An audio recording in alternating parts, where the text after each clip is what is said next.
Hi, my name is Abbas Kirov. I am a senior specialist in blended learning at the LRC. In this lesson, I will provide you a list of criteria to check the reliability and the credibility of information using CRAAP test. The CRAAP test is a handy checklist to use when evaluating a web resource or any other resource. The test provides a list of questions to ask yourself when deciding whether or not a source is reliable and credible enough to use in your academic research paper. The CRAAP stands for currency, relevance, authority, accuracy, and purpose. So let's look into each criterion one by one. Currency is the timeliness of information. In order to identify timeliness, the following questions should be answered. When was the information published? Look for a date on the article. You can usually find it next to the title or author name. Sometimes the date is at the bottom of the article. If you can't find a date there, look at the URL. Often on a new created websites or blogs, the URL will be formatted to include the year, month, and day that a specific article was posted. How recently has the website been updated? To see this, look at the very bottom of the page in the footer area. Usually, there will be a year or range of years showing how long the site has been existed. If the site is no longer being updated, you will be able to see what year the site was last updated. Another way to check this is to click on the links on the page. Are they functional? If not, then that's a pretty good indication the site is no longer active and the information it contains may not be accurate. Does your topic require current information, or will older sources work as well? Think about your topic. Is it in the field that changes drastically over time like a science? Your answer to that question decides how current your sources need to be. For example, if you are writing a paper about world oceans, you get your information from a website that was last updated in 1999. You might have a section that there were 4 oceans in the world. But if your information is current, you have known that the 5th newest world ocean, the Southern Ocean, was approved in 2000. The second is relevance. Relevance is the importance of the information for your needs. In order to identify relevance, you should explore following questions. Does the information relate to your topic? Who is the source intended for? Is the information at an appropriate level, not too elementary or advanced for your needs? Did you check a variety of sources before deciding this is one you will use?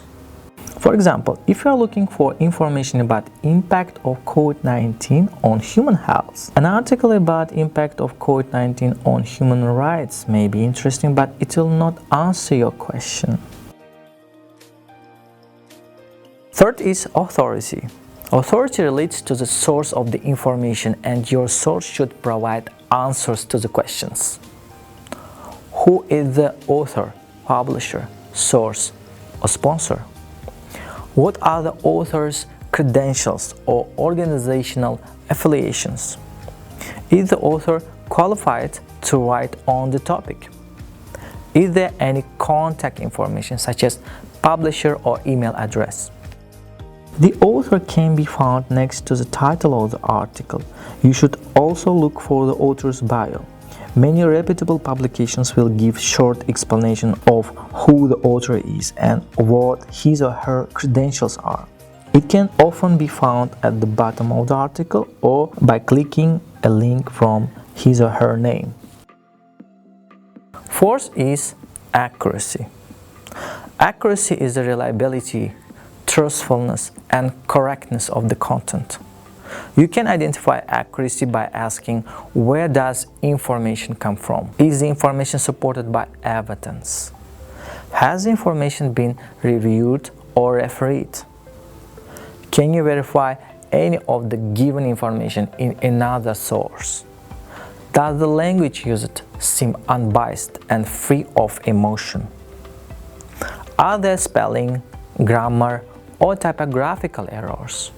In this example, the author doesn't just claim, but also provides references to relevant research in the field. The subscriber databases of wide LRC provides access to information that is safe, accurate, current, validated, copyright, clear, and organized. Because the sources have been checked for accuracy, reliability by publishers, and the license for distribution in electronic format.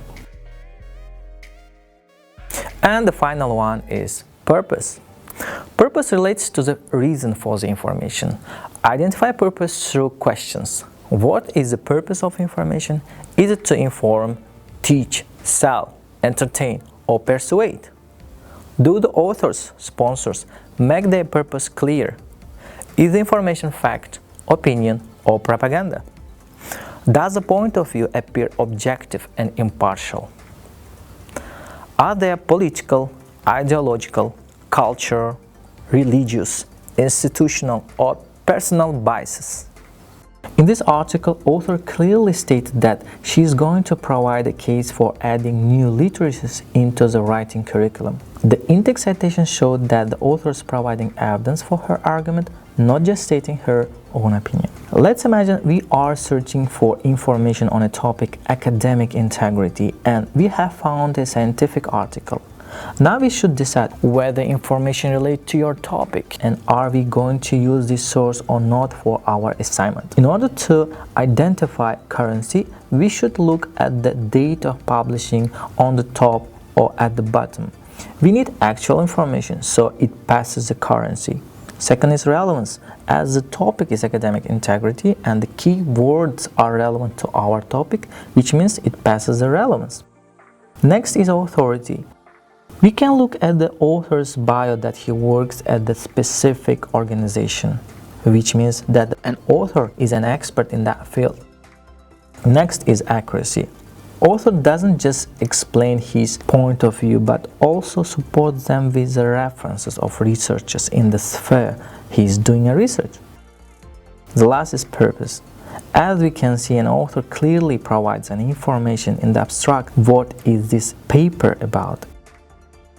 Moreover, an author provides evidences from social contract perspective in order not to be biased. It means that the author's purpose is not selling, persuading, or advertising.